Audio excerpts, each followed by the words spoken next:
Yo, what's up madlang people guys? Eto na naman tayo sa panibagong araw ng ating buhay guys. For today's video is mag-cleaning tayo ng ating air conditioning. Hindi pala sa atin yan, sa office pala namin yan guys. Siyempre, ito ang unang gagawin natin yan guys. Siyempre, tatanggalin muna natin siya ng takip para ma-segregate natin, para malinis natin ng bukod guys. Siyempre, tsaka andyan na pala yung aking kasama guys. Kumuha na ako ng helper kasi hindi ko kayang buhat mag-isa yung aircon.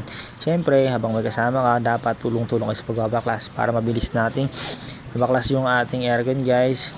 Ayan siya guys. So, ang aking kasama pala guys is isa siyang welder, carpentry, tsaka mason guys. Sa kanya ako dumidikit kasi magaling siya mag-plastering guys.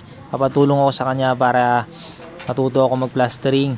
Okay guys, kasi bala ko sana plastering yung aking mukha. Ay, hindi, este yung aking bahay pala.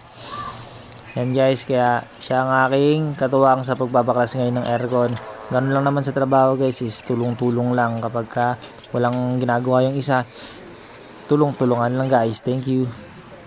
Ayun guys, makikita nyo kung gaano kalinis ang aming aircon guys. So, at ito na nga guys, is dadalhin na natin sa linisan ng ating aircon. Wala kasi tayo pang power spray, kaya ginawa namin is kinarga na lang namin sa aming mahiwagang tricycle. Dadalhin natin sa car wash guys para magawa natin yung ating aircon. Yan, para lang guys, para malinis natin ng ating aircon kasi wala